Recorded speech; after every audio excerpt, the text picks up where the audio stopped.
자, 오늘은 원숭이띠 2022년 호랑이띠 해의 운세를 알아볼게요. 원숭이띠생은 1956년생, 1968년생, 1980년생, 1992년생이 해당돼요. 여기 한번 보세요. 띠만 가지고 이야기하기 때문에 원숭이띠생이 가지고 있는 에너지의 공통점을 뽑아서 2022년의 에너지와 비교하면서 전체적으로 운세를 평가하고 있는 거예요. 자, 원숭이띠생은 원숭이 신 요 글자를 기억해 주셔야 돼요. 그 다음에 2022년은 이민년이죠. 검은 호랑이 해다, 흑호의 해다 이런 말을 하죠. 에너지와 한번 비교해 볼게요. 자, 그러니까 명리학적으로는 원숭이 신과 호랑이 인 이 에너지를 비교하는 거죠. 그래서 어떤 운이 펼쳐지는가. 자, 요 그림을 보시면은 어느 정도 분석이 돼요. 자, 원숭이 띠들이 가지고 있는 에너지는 명리학적으로 가을의 기운으로 들어가고 겨울의 기운에 씨앗이 되는 것이 원숭이 띠란 말이에요. 이렇게 음의 세상으로 이렇게 들어가는 거예요. 이걸 먼저 아셔야 되고요. 그 다음에 2022년이 호랑이띠 해죠. 2022년의 기운은 호랑이 2는 무엇을 상징하는가 보시면은 봄 기운으로 들어가고 여름 기운에 씨앗이 되는 것. 이렇게 계절이나 시간으로 비유하면 그 에너지를 우리가 이해하기 편하기 때문에 지금 이렇게 이해하는 거예요. 자, 그러니까 한번 비교해 보세요. 원숭이 신이 가지고 있는 에너지와 호랑이 인이 가지고 있는 에너지는 정반대의 에너지죠. 그쵸? 이 원숭이 신은 가을, 겨울 이런 말이 나오고 호랑이 인은 봄, 여름 이런 말이 나오죠. 아, 에너지상으로는 완전히 반대의 위치에 있는 거구나. 눈치채셨죠? 자, 이 에너지를 그럼 어떻게 평가할 것인가 한번 볼게요. 자, 여기 한번 정리를 해놨어요. 원숭이띠가 2022년 호랑이 해를 맞이했다는 것을 요 정도만 정리하시면 어느 정도는 보이세요. 자, 원숭이띠 그러면은 기본적으로는 무슨 에너지를 갖고 있어요? 받아들이는 에너지죠. 새로운 문물을 받아들이는 에너지죠.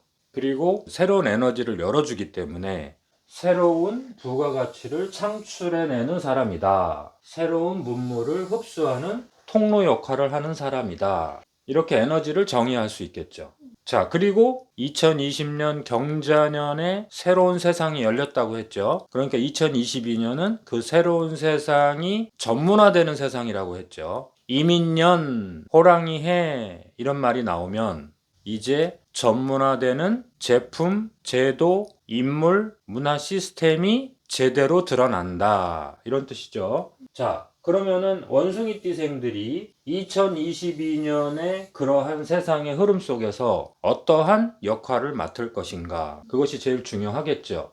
자, 원숭이띠생이 호랑이띠에 맞이하는 그 에너지 관계를 자, 보세요. 첫 번째, 육충을 맡는다. 이게 좀 이해가 되시죠? 자, 원숭이띠생이 가지고 있는 이 에너지와 호랑이띠해의 에너지는 정반대에 위치하고 있잖아요. 그러니까 이런 말이 들어가겠죠. 충을 맡는다. 그래서 이제 명리학에서는 육충이라고도 하고 인신충이라고도 해요. 원숭이 신, 호랑이 인, 그러니까 뭐예요? 인신충. 자, 그 다음에는 원숭이띠생들이 호랑이띠해는 역마살을 맞이한다. 저 역마살의 의미도 잘 아셔야 돼요. 자, 그 다음에는 원숭이띠생들이 호랑이띠해는 역할과 직책의 변화가 온다. 이렇게 정리해 놓으시고요. 그 다음에 그 삼재가 원숭이띠생들이 2022년부터 2023년, 2024년 3년간 삼재가 들어오죠. 자, 이 내용을 한번 각각 살펴볼게요. 자, 이제 이 그림이 조금 이해는 되시죠? 원숭이띠생들이 갖고 있는 원숭이 신 원래 에너지 위치와 2022년이 가지고 있는 호랑이 인의 위치는 반대 위치다. 그쵸?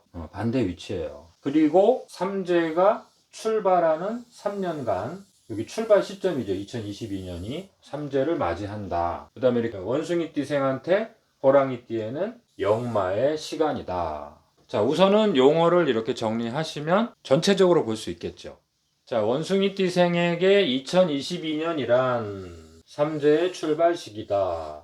그 다음에 반대 위치의 에너지 관계에 놓여지게 되죠. 그래서 충이라고 해요. 이 충이 될 때 가장 중요한 현상이 있어요. 변화를 겪게 되는데 그 변화라는 것이 직책과 역할의 변화를 겪는다는 거예요. 이걸 한 단어로 뭐라 그래요? 그걸 역마라고 그래요. 역마.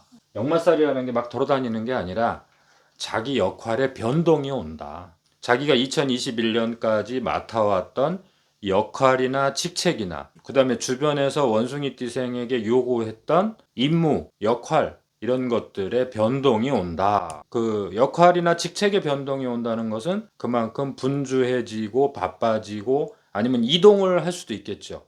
그런 것들을 통틀어서 인신역마다 이렇게 이해하세요. 그 다음에 이제 삼재 출발 시기니까 그 새로운 변동에서 자신이 주도권을 갖지 말고 주변 상황을 면밀히 검토해서 최소한 5월 달까지는 자기가 주도권을 빨리 잡으려고 하지는 말아라. 주변 상황을 챙기면서 눈치 볼 건 눈치 보고 그러면서 가라 이거죠. 그리고 이제 새로운 변동이 왔으니까 신경 쓸 일이 많죠.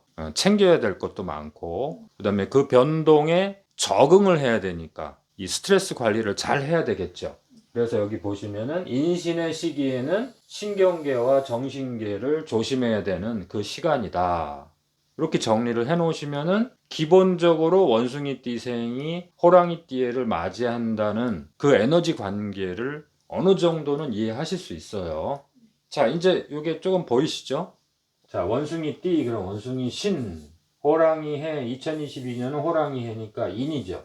신과 인의 관계는 삼재의 출발이고 서로 완전 반대의 에너지가 충돌하는 거예요. 충돌할 때는 항상 조심하셔야 되고 또 삼재도 겹쳤잖아요. 그러니까 조심하라는 말이 엄청 많이 나오겠죠. 원숭이띠생들이 2022년에 운세를 보면은 이것저것 조심하라는 말이 많이 나와요. 그런데 좋은 점이 되게 많죠. 어떤 좋은 점이 많아요? 역마살의 시기가 들어오기 때문에 자기가 그동안 고민했던 거, 하고 싶었던 거, 아니면 옮기고 싶었던 거, 아니면 새로운 공부를 하고 싶었던 거, 새로운 자격증을 따고 싶었던 거, 이런 것들이 열린단 말이에요.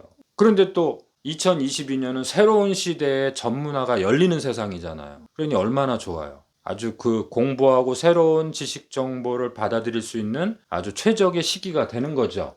그래서 새로운 시대에 새로운 지식 공부를 할 수 있는 기회가 열리는 거죠. 그리고 자기 자신한테는 뭐예요? 직책과 역할이 변동이 올 수 있다 이거죠. 그래서 역할이 바뀔 때는 뭐 이동할 수도 있고 출장 근무할 수도 있고 그 다음에 임무의 변동이 올 때는 승진이나 이직이나 이동이 올 수도 있죠. 결혼을 할 수도 있고 자기 생활 번거지에서 약간 변동이 올 수도 있다는 거죠.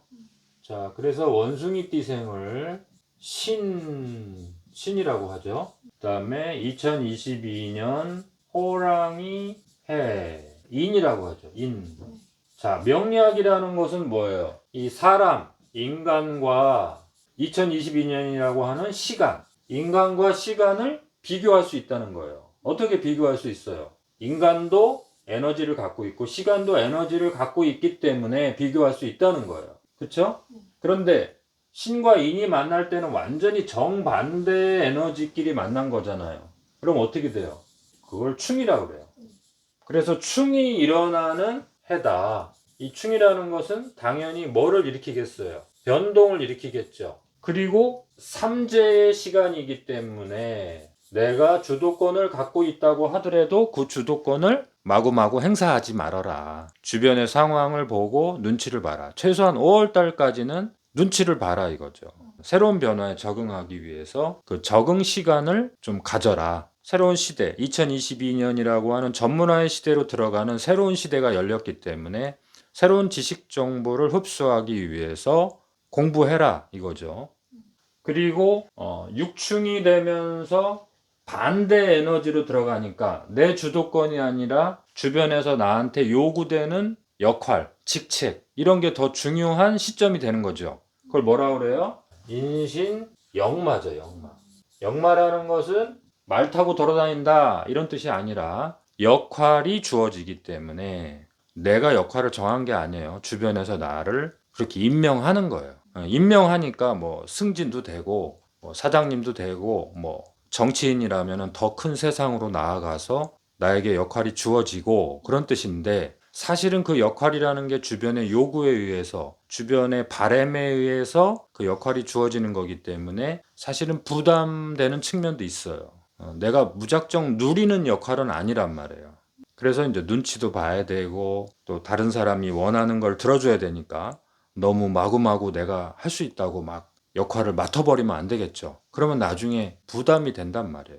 그러니까 역마살 해에 공수표를 날리지 말아라. 내가 할 수 있는 것만 해라 이거죠. 이 직책을 맡아달라, 저 역할을 해달라, 이거를 다 내가 맡아버리면은 역마살 다음 해가 문제란 말이에요. 명리학에서는 1년 단위로 그냥 끊어서 끝나는 게 아니라 이것이 자꾸 연결되어 있단 말이에요. 시간이라는 게 연결되어서 뭐 역마살이 주어졌다, 그 다음에는 뭐 육해살이 주어진다, 뭐 이런 식으로 하는 이유가 역마살 해에 어떻게 해야 되는지에 대한 그 범위를 미리 알려주는 거예요.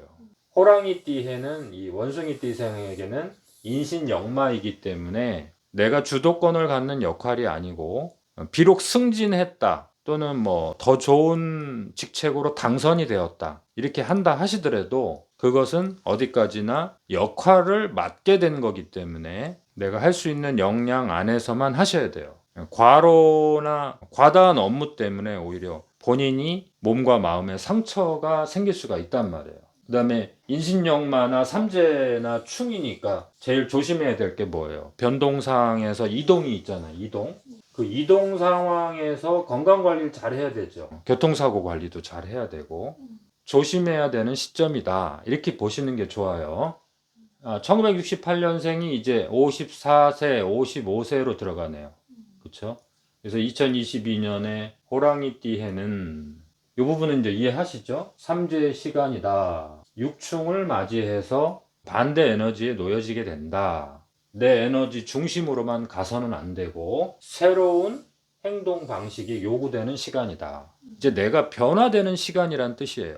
나의 틀 속에 들어가 있어서는 안 되는 새로운 시대의 변화를 내가 적극적으로 받아들이고 배우고 습득하는 시간이다. 나의 에너지와는 정반대의 위치에 있기 때문에 배운다는 생각으로 들어가야 된다. 기존의 자기 스타일을 고집하지 말고 2022년이라는 세상의 흐름, 전문화의 시기가 출발했다는 뜻이죠. 그 세상의 흐름, 그 흐름에서 새로운 시대가 요구하는 세상의 변화를 받아들여야 한다. 그것이 진정한 충의 시간과 역마의 시간에 대처하는 방법이에요. 삼재가 왔다, 충이 왔다, 역마살이 왔다, 이런 것들을 걱정하거나 두려워하지 마시고 그 에너지를 어떻게 써먹을 건가, 그것만 생각하시면 돼요. 자, 역할 변화를 맡게 된다. 직책이나 임무 변동이 오게 된다. 그래서 공간적으로도 이동할 수도 있다. 그러니까 그런 것에 스트레스를 받지 말고, 그런 에너지가 나한테 왔기 때문에 이제 새로운 경험을 한번 해보자, 즐거운 마음으로 하시는 게 좋아요. 자, 1980년생과 1992년생은 뭐 이제 인생의 황금기잖아요. 그쵸? 자, 이 인생의 황금기고 사회생활도 조금 어느 정도 해본 분들이기 때문에 세상의 주역이 되고 주인공이 되는 그 시점이란 말이에요. 2022년 그러면 한마디로 충의 시간이고 역마의 시간이고 삼재의 시간이다. 좀 예민한 시간이죠. 그래서 새로운 임무, 새로운 역할을 맡게 된다. 근데 여기서 공수표를 날리면 안 되죠. 진짜 자신이 할 수 있는 것만 맡아라 이거예요. 주변에서 너무 하라고 해서 다 맡지 말고 조금은 욕심을 버려야 되겠죠. 역할과 임무가 주어지면서 어떤 변동이 와요? 이동, 이직, 이사, 역할 변화, 직책 변화를 겪게 되는데, 이때 가장 중요한 것은 내가 할 수 있는 범위를 명확하게 해야 된다 이거예요. 다 맡아버리면 나중에 너무 힘들어진단 말이에요. 2023년에 너무 힘들어진단 말이에요. 그래서 내 상황에 맞게 새로운 역할을 맡아라 이거죠. 자, 그리고 2022년은 새로운 시대의 관점이 만들어지죠. 1980년생과 1992년생이 기존에 생각했던 거, 살아오면서 가졌던 관점이 2022년부터 제대로 바뀐단 말이에요. 자기가 바꾸기 싫어도 세상에서 요구한단 말이에요. 그 새 시대의 정보를 공부하고 받아들여야 한다. 자, 그래서 원숭이띠생이 2022년을 맞이한다는 것은 원숭이띠생들이 새로운 시대의 부가가치를 제대로 창출해낼 수 있겠죠. 그다음에 새로운 문물을 제대로 흡수할 수 있겠죠. 자, 그러한 능력의 출발점이 호랑이띠 해가 돼야 돼요. 여기서는 부가가치를 창출하고 새로운 문화 수준까지 만들어낼 수는 없어요. 2022년은 그러한 방향성이 정해지는 거고, 그러한 제품과 제도와 인물과 문화 시스템이 만들어지는 출발점이기 때문에 이 시점에서 문화 제도까지 성숙할 수는 없어요. 그렇기 때문에 원숭이띠생에게 역마의 역할을 주는 거예요. 여기서 주인공이 되지는 말아라 이거예요. 주인공이 되지 말고 호랑이띠 해부터 원숭이띠 해까지 이 6년간 뭐예요? 새로운 시대의 부가가치를 찾아내고 부가가치 품목을 자기가 받아들이고 공부하는 시간으로 가지라는 거예요. 원숭이띠가 가지고 있는 에너지의 정반대의 이 위치에 있다는 것은 내가 아무리 주도권을 갖고 있다 하더라도 새로운 시대, 새로운 품목으로 바뀌었다는 거예요. 이제는 새로운 흐름으로 들어간 거기 때문에 내 거로 습득하는 그 시간으로 삼으셔야 돼요. 그것을 뭐라 그래요? 육충의 시간이다, 역마의 시간이다, 삼재의 출발점이다. 이렇게 표현하는 거예요. 자, 이제 원숭이띠생들이 공부하는 시간이고 그다음에 역할과 직책의 변동에 적응하는 시간이에요. 자, 이 에너지 관계를 잘 이해하시면서 2022년을 잘 시작하셔야 돼요.